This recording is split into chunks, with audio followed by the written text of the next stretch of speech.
Alright, ladies and gentlemen, I'm here tonight on the show, and I'm here to talk about number 14 Texas A&M beat number 8 LSU. My second final recap, I'll do the Suns Mavericks recap, probably doing NFL news, and it'll be my last video for tonight. Texas A&M with a good win over LSU. They dominate the second half, I believe 30, what was it? I think it was like 34 or something to 6 or something like that. Or it was a 31 to 6, excuse me. Don't know why I couldn't do simple math there for a second. I had freaking brain fart. 31 to 6. Second half, Texas A&M freaking dominated LSU here at home. LSU was terrible in that second half, man. Garrett Nussmeier had a really rough game, I thought. 3 interceptions. He had 405 yards, 2 touchdowns. He started off strong, but he threw 3 interceptions.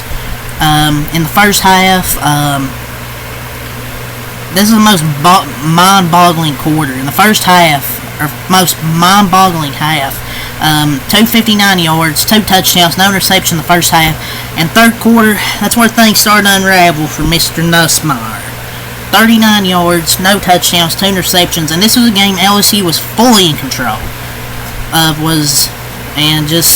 They trailed by double digits to start the fourth quarter.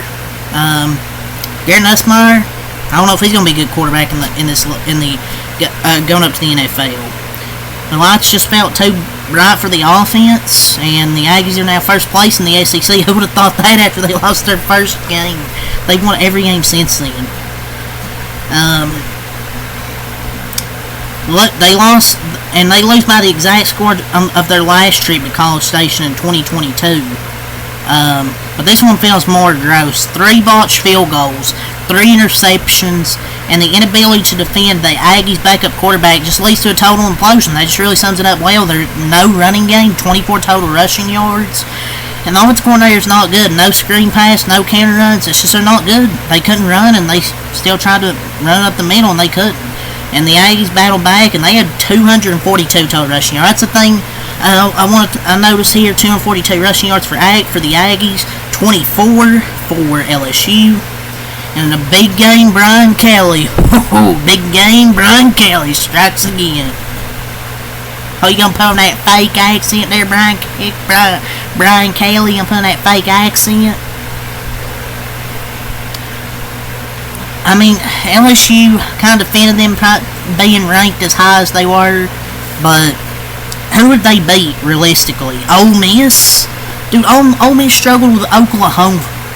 That was their best win. And USC isn't even fucking ranked. And they lost to them. LSU, they might be out of the playoff discussion in the next AP poll, man. Marcel Reed, I'll give credit. He had a really good second half, but LSU really sold this game, man. Botched field goals. You had the 3 interceptions. Really cost him the game. And they couldn't defend the run either. That's the reason Texas A&M won this game. Connor Wakeman, he really struggled. He actually got benched. They put in Marcel Reed to replace him. And Marcel Reed might have to be the starter going forward. That might have to be the thing, man, going forward. But yeah, Nussmeier was terrible. He was good in the first half, and the second half, especially that third quarter, just a really, really rough performance. Josh Williams, 7 runs, 23 yards, 3.3 a carry. Caden Durham, 11 runs, 15 yards, 1.4 yards per carry. And you got Nussmeier, who had 3 total touchdowns, 1 rushing. But as a team, 24 rushing yards. It's not going to win you a football game in the Southeastern Conference. You have 3 turnovers, 24 total rushing yards. It's not going to win you a game in the Southeastern Conference. Kyron Lacey, 5 catches, 106 yards for Kyron Lacey. Aaron Anderson, 3 catches, 126 yards, 1 touchdown. Caden Durham, 4 catches, 56 yards. Xavier Thomas, 2 catches, 22 yards. Hilton Jr., 2 catches, 36 yards. Mason Taylor, 3 catches, 21 yards, and a touchdown. CJ Daniels, 2 catches, 17 yards. Trey Dance Green, 2 catches, 13 yards. And then Josh Williams, 2 catches for 8 yards.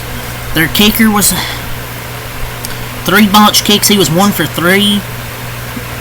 And just that, you don't get. I think those 2 field goals right there, it cost you 6 points. You had 3 interceptions, cost you points. Texas A&M, they were just the better team, especially in that second half. LSU was better in the first half, up 17-7, but they just fell apart there in that third quarter. And LSU now drops to 6-2, A&M to 7-1. Marcel Reed 2 for 2, 70 yards. Also had, I don't think, 9 carries, 62 yards, 6.9 per carry. Nice. And 3 touchdowns. But you also got Amari Daniels, 12 runs, 91 yards, 7.6 yards per carry. Le'Veon Moss, 14 runs, 83 yards, 5.9 yards per carry, and 2 touchdowns, 5 total rushing touchdowns on the ground for the Aggie rushing room. They averaged 5. These 3 averaged 5.9 yards per carry or better with 5 touchdowns. Noah Thomas 1 catch, 54 yards. Jabray Barber 2 catches, 27 yards, and Le'Veon Moss even had 43 catches, 42 yards. Yeah, Wakeman, they took him out, and the offense started to click. They forced turnovers, and the offense started to click. So Texas A&M storms back, and they're top of the SEC standings at 5-0. I'm really looking forward to seeing them playing Texas, man, because that's going to be a hell of a game. Rivalry, Texas versus Texas A&M, that's going to be a fun one. But midway through the third quarter, the Aggies looked dead and defeated, but then Marcel Reed and BJ Mays happened. 7 straight wins. So yeah, 38-23 A&M wins. Top of the SEC standings at 7-1. Man, who would have thought this team would be this good after they started the way they did? But yeah, that's all I say. So yeah, leave a like, comment, subscribe for more, and until next time, Peace.